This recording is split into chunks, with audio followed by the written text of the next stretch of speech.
Hi friends, ఈ వీడియోలోకి వెళ్ళబోయే ముందు మన ఛానల్ని ఎవరైనా ఫస్ట్ టైం చూస్తున్నట్టు అయితే తప్పకుండా సబ్స్క్రైబ్ చేసుకోండి. అలానే పక్కనే ఉన్న బెల్ ఐకాన్ని నొక్కి ఆల్ ట్యాప్ అని నొక్కండి. ఇక ఈ వీడియో నచ్చితే ఖచ్చితంగా లైక్ చేయడం అస్సలు మర్చిపోవద్దు. ఇంకా మేము పెట్టే లేటెస్ట్ అప్డేట్ వీడియోస్ అన్నీ కూడా మీ ఫోన్కి ముందుగా నోటిఫికేషన్గా వస్తాయి. అయితే ఈరోజు మనం ధనుస్సు రాశి వారికి ఉగాది తర్వాత ఎలా ఉందో తెలుసుకుందాం. చాలా అద్భుతంగా ఉంది. ఈ సంవత్సరంలో ధనుస్సు రాశి వారికి అద్భుతంగా అంటే చాలా అద్భుత యోగం ఉంది. వీరు ఏది పట్టినా బంగారంగా మారనుంది. వీరు ఏ బిజినెస్ స్టార్ట్ చేయాలి అనుకున్నా ఉద్యోగ వ్యాపార రంగంలో విద్యా రంగాల్లో చాలా బాగా రాణిస్తారు. ఈ రాశి వారు అంటే ధనస్సు రాశి వారికి ఉగాది తర్వాత మహా అద్భుత రాజయోగం పట్టుకుంది. వీరు ఖచ్చితంగా రండి, ఈ సంవత్సరం వీరు ఏది మొదలుపెట్టినా వారికి అద్భుతమైన ఘన విజయం అయితే సాధిస్తారు. పూర్వకాలంలో మీరు చేసుకున్న పుణ్యఫలం అనేది ఈ సంవత్సరంలో మీకు అది దక్కనుంది. కాబట్టి మీకు ఏ విషయంలోనైనా సరే విజయాన్ని పొందుతారు. అంతేకాకుండా తాతల కాలంలో ఉండే అంటే మీ పూర్వీకుల ఆస్తి కూడా మీకు రావడం జరుగుతుంది. ఇక ఇన్ని రోజులు ఏదైనా బాధలు అవస్థలు పడినట్టు అయినా కూడా అవన్నీ తొలగిపోతాయి. ఈ సంవత్సరం నుండి మీరు చాలా బాగా విద్య, ఉద్యోగ, వ్యాపార ఇతర ఏదైనా మీరు విజయాన్ని సాధించగలుగుతారు. అయితే మీరు ఏదైనా మొదలు పెట్టాలి అనుకుంటే ఇన్ని రోజుల నుండి మీ మనసులో ఏదైనా ఉంటే అంటే ఈ బిజినెస్ స్టార్ట్ చేయాలి, మేము ఇలా చదువుకోవాలి, ఇది చెయ్యాలి, అది చెయ్యాలి అని మీ మనసులో ఏదైనా కోరిక ఉండి ఆ కోరిక అలానే ఉండిపోతే ఖచ్చితంగా మీరు మంచి రోజును చూసుకొని ఈ సంవత్సరంలో ప్రారంభించవచ్చు. ఎందుకంటే మీకు పట్టిందల్లా రాజయోగం. మీరు మట్టి పట్టిన బంగారంగా మారబోతుంది. ఈ సంవత్సరం గురువు మీకు అనుకూలంగా ఉన్నాడు.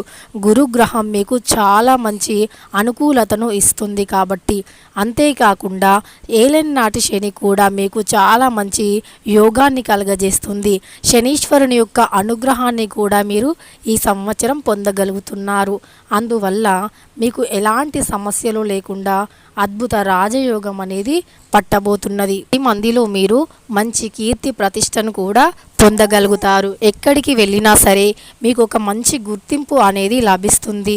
కాబట్టి మీరు ఈ సంవత్సరం అంతా కూడా చాలా ఆనందంగా గడపబోతున్నారు అనే విషయాన్ని ప్రతి ఒక్కరూ తెలుసుకోవాలి. అయితే మీలో చాలా మందికి సందేహాలు ఉండవచ్చు.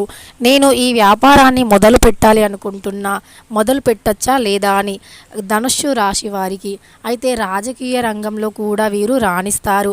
అలానే విద్య, ఉద్యోగపరంగా కూడా ఎవరైనా ఉద్యోగం రాక ఎదురు చూస్తున్న వారికి కూడా ఈ సంవత్సరం చాలా బాగా కలిసి వస్తుంది. కాబట్టి మీరు ధనుస్సు రాశి వారు ఎవరైతే ఉద్యోగం కోసం ప్రయత్నించి అలసిపోయి ఎవరైతే సైలెంట్గా ఉన్నారో అలాంటి వారు కూడా ఈ సంవత్సరం ఒక్కసారి మీరు ప్రయత్నించి చూడండి. ఖచ్చితంగా విజయం కలుగుతుంది. కాకపోతే కొంచెం కష్టపడవలసి వస్తుంది. కొంచెం కష్టపడి చాలు, విజయం అనేది ఖచ్చితంగా కలుగుతుంది. కాకపోతే ఒక చిన్న విషయం ఏంటి అంటే మీరు ఎవరిని కూడా గుడ్డిగా నమ్మరాదు. మీరు ఎవరినైనా నమ్మి వారు పెట్టుబడి పెట్టమన్నారు కదా అని మీ మనసుకి ఇష్టం లేకపోయినా వారి కోసం వీరి కోసం అనవసరంగా నమ్మి పెట్టుబడి పెట్టడం వల్ల అందులో లాస్ అయ్యే అవకాశం ఉంటుంది. కాబట్టి మీ మనసుకి అనిపించింది, మీకు నచ్చింది, మీరు చేయగలము అనే నమ్మకం ఉన్నది ఖచ్చితంగా చేసి చూడండి. అందులో మాత్రం అద్భుతమైన విజయాలు కలుగుతాయి. ఈ సంవత్సరం మీరు పూజించవలసిన దైవం ఆంజనేయ స్వామి. ఆంజనేయ స్వామికి ప్రతి శనివారం కూడా తమలపాకుల మాలను పెట్టడం కానీ, ఆంజనేయ స్వామికి నువ్వుల నూనెతో దీపారాధన చేయడం వల్ల మీకు ఈ సంవత్సరం ఇంకా అద్భుతంగా కలిసి వస్తుంది. ఎలాంటి శని దోషాలు కానీ ఇతర దోషాలు కానీ లేవు. కాబట్టి గ్రహాలన్నీ కూడా మీకు చాలా బాగా అనుకూలిస్తున్నాయి.